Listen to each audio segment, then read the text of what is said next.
Hey everyone, Cyril here. We are going to be back working on the truck again today. We are going to start working on the electrical for the batteries and our setup for that. So we'll get to it and show you what we're doing. The first thing we're doing is wiring up the disconnect, or installing the disconnect so that we can wire it. So we'll work on that first. Okay, I think I want to mount this somewhere right in like this. So I am going to start with a prick punch, roughly centered. And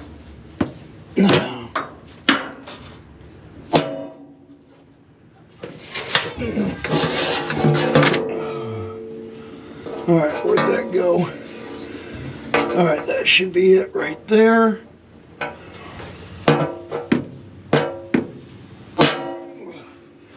Alright, good with that. Now, I need something that I totally forgot about. I do not have a drill, so we will be back in a minute. Okay, I think I have everything I need now. Let's go ahead and drill this first hole. Alright, there's the first hole. Where put the drill bit so I'm not going to lose it. Lots of pieces here. Alright, trying to set up a tap. So we're doing a 1032. Which is this guy. Alright.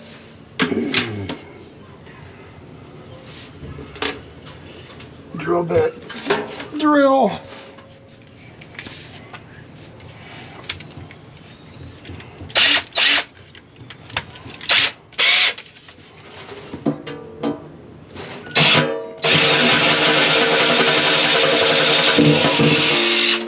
Okay.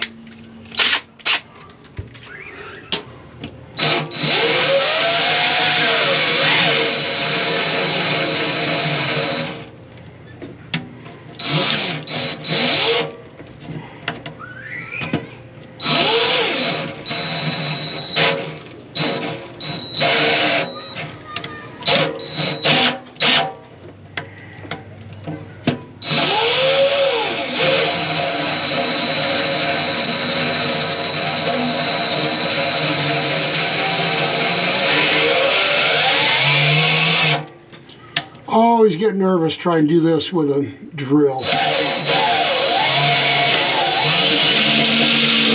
Because it's so easy to snap your tap. And then you're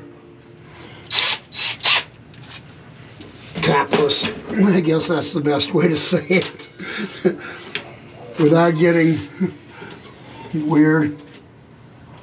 You are tapless.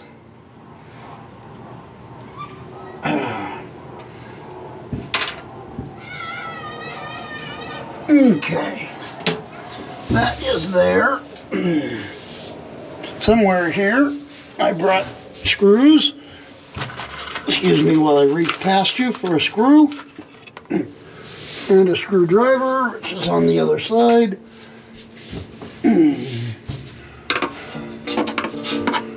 Alright, let's see if that'll screw in easily, or if I need to try to blow it out.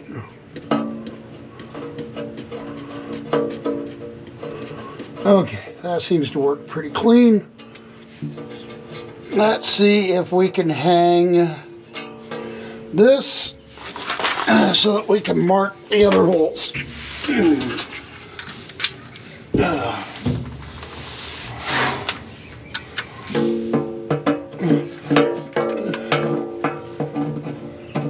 This is obviously not the only way of doing this. Sorry about that. More issues with the camera, saying that it can't work with the factory cord. It's like, this is ridiculous. Oh, okay. Let's see where we're at for straight. Let's use a tape measure. That's why we brought one. All right, we are to the edge. 11.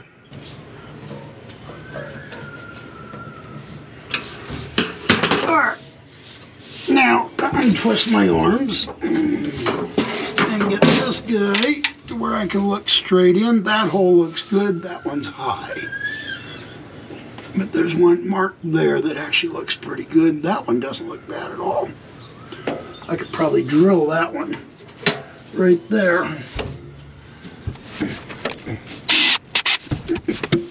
Yeah. Let me do this. Pull this off. One. There's two. There's one. There's drill. Sorry about that.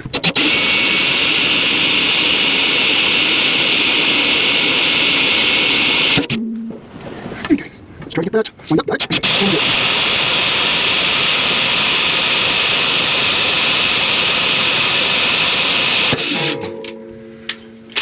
Now, something I'm not doing today that I am going to want to do before I finish with this is I'm going to want to get some 1032, well, number 10, not 1032, number 10 star washers, and I'm going to want to put star washers on these to help keep them from coming out. All right, we're done with that drilling. That drill index is put away and closed. And it's always a challenge doing on camera when your camera won't stay recording.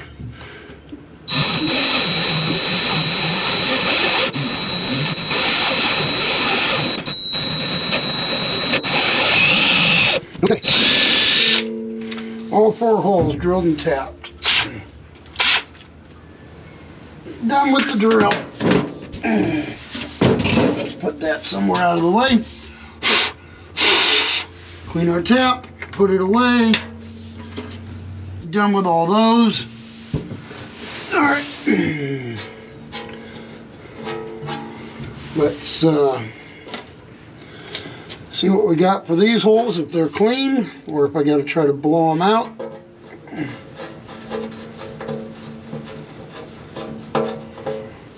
That one seems to be clean.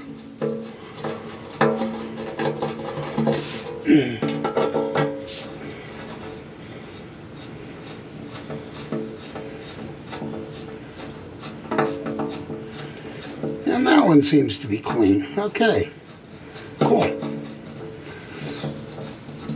Seems to work.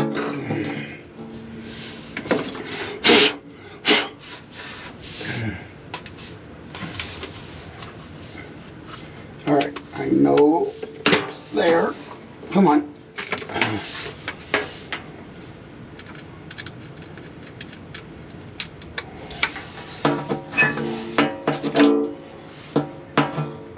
You guys probably have a better view than I do from here because I don't want my head in your way. Okay, there's one. Oh, my arthritis in my shoulders is starting to complain, which is always fun.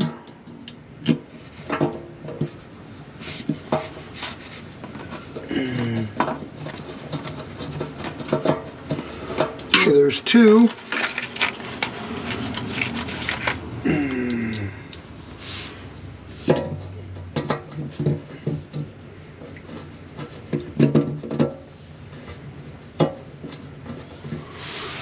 Let's get the right angle on it, not cross-thread it. There's 3.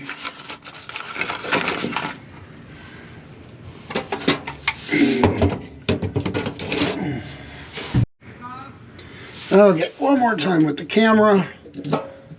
Here's 4.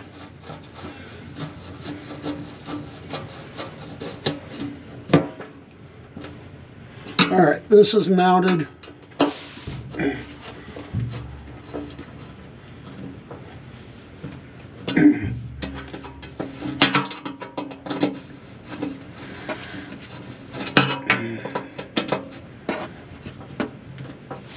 Yeah, we may have to change cameras.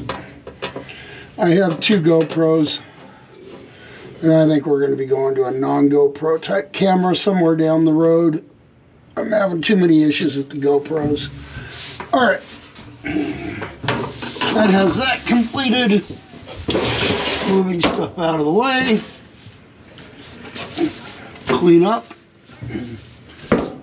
One of the things we need to do here is clean up all the shavings. And that just adds to the rust. And when I'm in here doing things, it adds to metal slivers that are not comfortable. So we want to get them out of here. All right.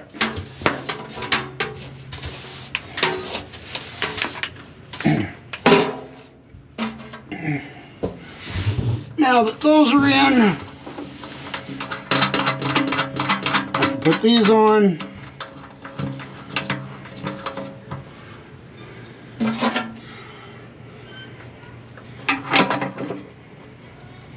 Snug it up.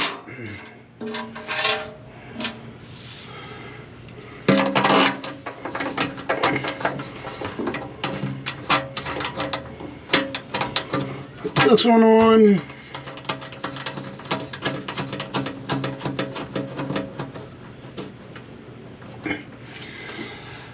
Still trying to decide if I'm better having it on the side or having it on the top, or in front out here. But for the moment, I'm just going to go right there. Call that good. And this is a different size that I do not yet have. So I'll have to go get a bit for that, or a wrench for that. Alright, that's fine. Ouch. Claws of a claw hammer are not fun to lay on, in case nobody knows that. Oh.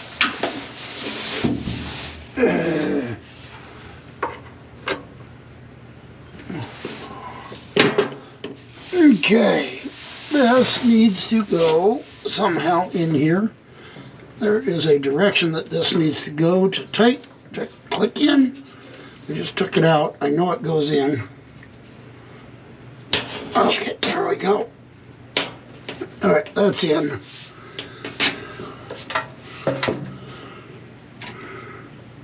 We're going to undo these for today.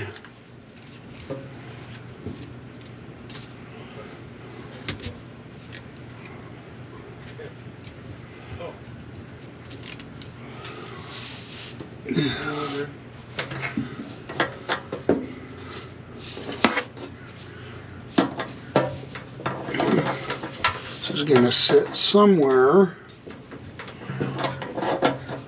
up inside of here. But I got to decide how I'm doing this.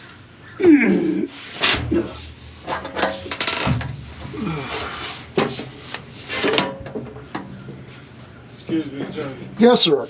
You need help? What's that? You need help? No. No? I said, dude, I gotta tell you this story. I'm looking for my golf cart keys, right? I'm looking all over the RV, and then I go down there to see if I drop them. Okay. All the time, they're in the pocket of my jacket. That's funny. Take care, bro. Yep.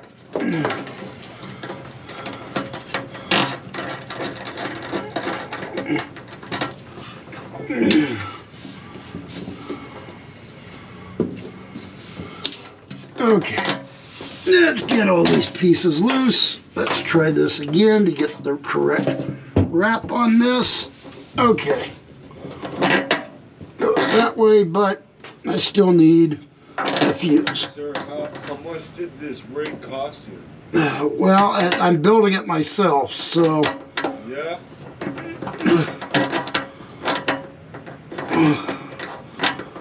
All right, there we go, that's in there.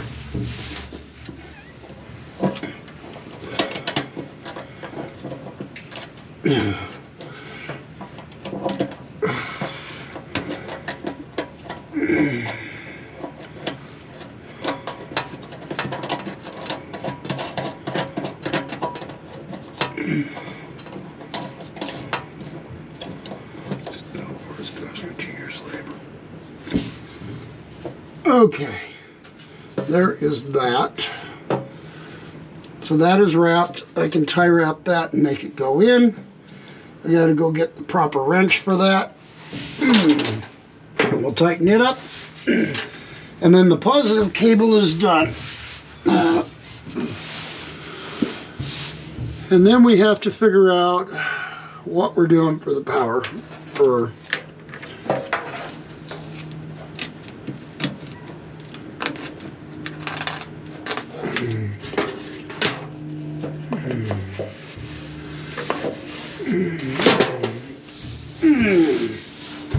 okay.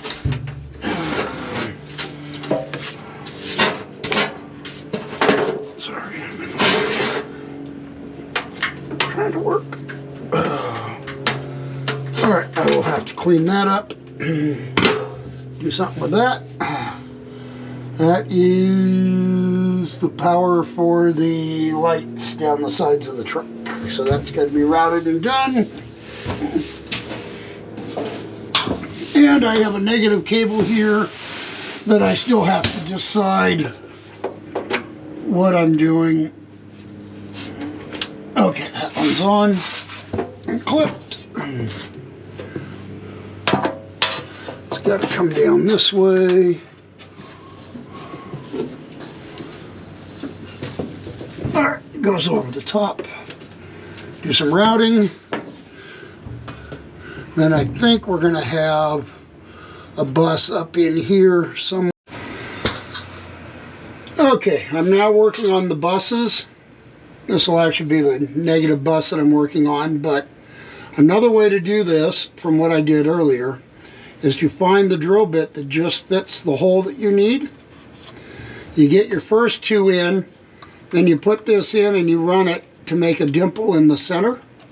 That gives you your center for the lower holes, and then you put those in. So I'll show you that in a minute. So that's screwed up to the wall now. Now this goes in, and you simply do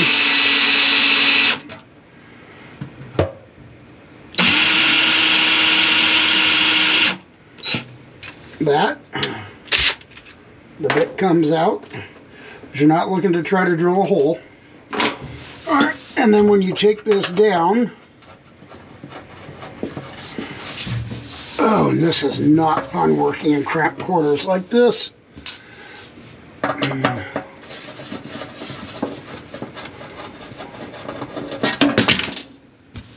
You don't want to lose that because I have exactly the number of screws I need. Now you have a divot, and you can take your pilot bit, put it in your drill,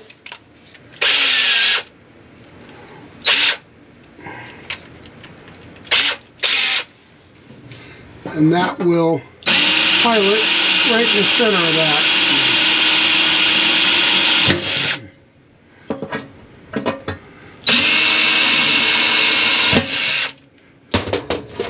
And that's the same way, other than I was using a brad point bit, self-piloting whatever bit that had a spike in the center.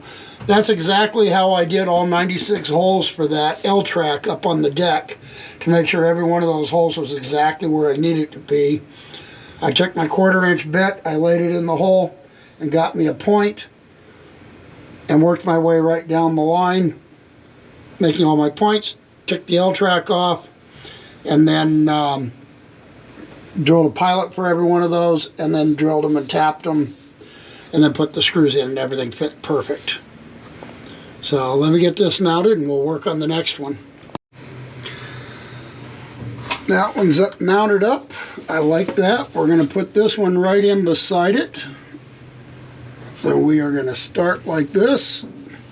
We're just going to do the same thing. We're just going to pilot the 4 holes we need.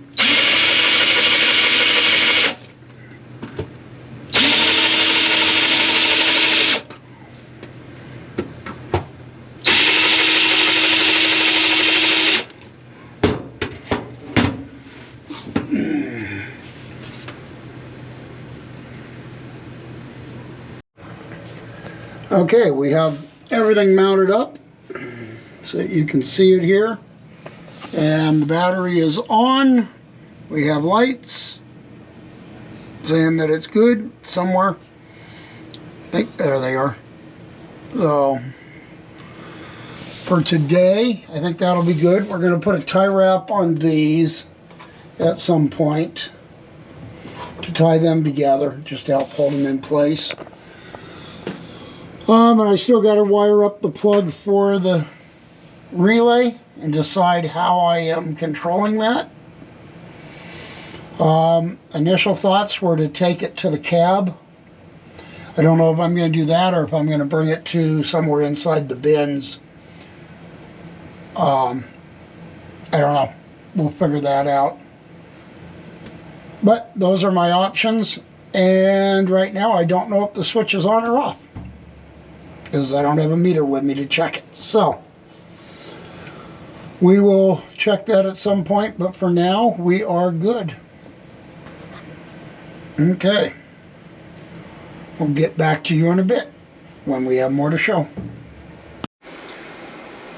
Hey everyone, this is the beginnings of the review on the XBM 360 battery that we bought. We just got through installing the bus bars and everything with it, and getting the initial wiring hooked up. So I thought I would give you some quick thoughts. One of the things that I found was that the terminals are 3/8, which was not the size I needed. I needed 5/16. But I also found that they're using a split terminal. I am not a fan of those. Give me a moment here and I will show you what I like. Okay, so this is what I like. This is a full terminal. It's not split. With heavier gauge wire, I don't have a problem with these. With the fine wire, I'm just not a fan of the split terminals. There's nothing wrong with them. I'm just not a fan of them. The other thing that I found is their heat shrink is not glue filled. So the only thing holding it on is just simply the friction from the shrinkage, and it could allow moisture into the connection if it got present. But yeah, this is not a glue filled heat shrink. I prefer Anker, which I think is one of the best out there. It's a commercial grade heat shrink. It's glue filled and it has a thicker wall than this does. Nothing wrong with what they've put in here. It's just not what I prefer. They are quality products. This is a good quality crimp and a good quality connection. Again, it's just not what I prefer, and so since the sizes didn't match, I changed them out and put in what I needed. But anyway, that's my initial things that I found. So I just want to reiterate on these ring connectors that they used. There is absolutely nothing wrong with these. The only reason I changed them out is because these are 3/8 ring connectors and I have 5/16 studs and I don't mix match. So they were changed so that they would match the studs on my bus bars, not because of any quality issues. I only commented on it because they're not what I prefer, but the reason I changed them, had I had 3/8 bus bars, I would have left those on. They are acceptable quality. So those were my initial findings, and so as we begin to use the battery and get into it, I'll give you more review on what I find, what I like, what I don't like. Again, there's absolutely nothing wrong with these terminations they put on. They're just not what I prefer. So, all right, talk to you later.